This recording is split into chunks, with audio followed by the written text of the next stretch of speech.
bimbang, sebab aku ini Allahmu.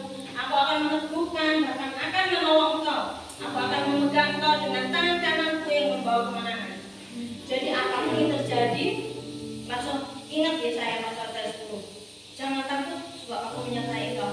Apapun itu masalahnya, baru udah janji. Aku akan meneguhkan, bahkan akan menolong engkau. Aku akan memegang tanganmu, tangan engkau, memegang engkau dengan tangan kananku yang membawa kemenangan. Itu janji Tuhan yang begitu dahsyat. Jadi kalau itu harus di luar kepala kalau kita anak-anak Tuhan. Kalau Mazmur 91 itu udah di luar kepala, pasti juga ada di luar kepala. Mazmur 91 itu juga akan diucapkan setiap hari. Itu pembelaan Tuhan begitu dahsyat. Ketika corona kemarin, kami baru tahu kenapa 3 tahun sebelum corona sudah disuruh deklarasi firman ayat Mazmur 91 setiap hari. Jadi sebelum corona itu kami pun sudah hafal setiap hari, kami sudah deklarasikan itu. Ternyata itu maksud Tuhan. Tuhan mau mengajari kita, melindungi kita dari semuanya itu. Yang dalam lindungan Allah itu. Enggak mungkin ya saya baca dalam lindungan Allah. Orang yang duduk dalam lindungan yang maha tinggi dan bermalam dalam naungan yang maha kuasa akan berkata kepada Tuhan, tempat perlindunganku dan kubu pertahananku, Allahku yang kupercayai. Setiap kata dari firman ini kalau kita ucapin dengan iman.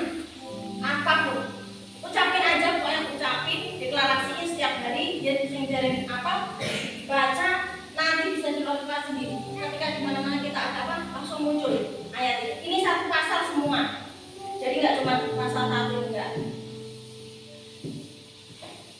Sungguh dialah yang akan melepaskan engkau dari jerat perangkap burung dan penyakit sampar yang busuk. Dengan tepatnya ia akan melindungi engkau, di bawah sayapnya engkau akan berlindung. Kesetiaannya ialah perisai dan pagar tembok.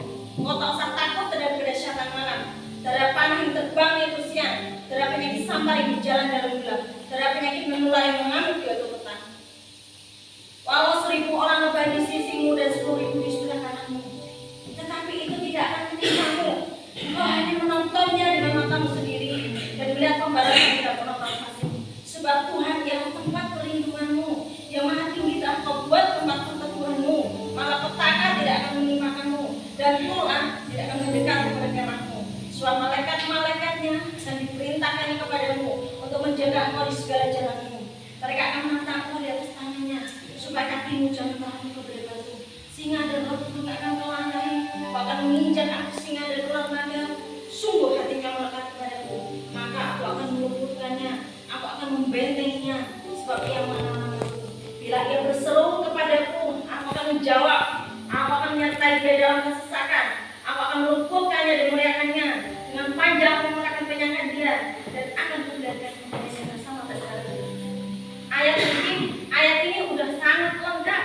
Ada perlindungan Tuhan, penyertaan Tuhan, ada janji Tuhan. Bila ia berseru kepadaku, aku akan menjawab. Kurang apa lagi Tuhan bilang itu? Bila itu saudara Pak, apapun yang menjadi kebutuhan kita ngomong sama Tuhan.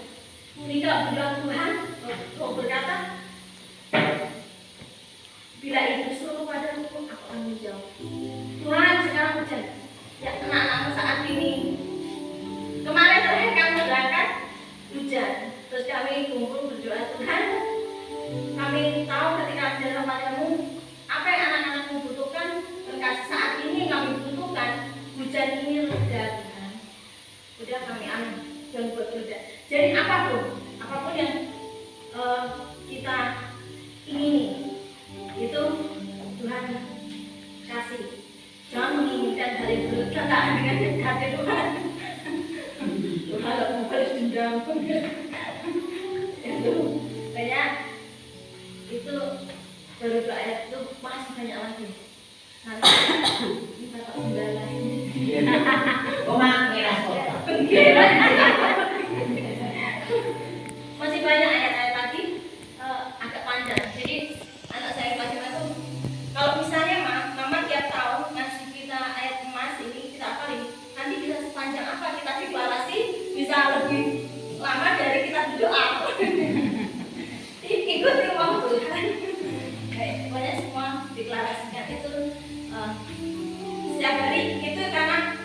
kami alami, pembelaan Tuhan itu dahsyat. Kita deklarasi. Kalau misalnya ayat-ayat mas lain, silakan semakin banyak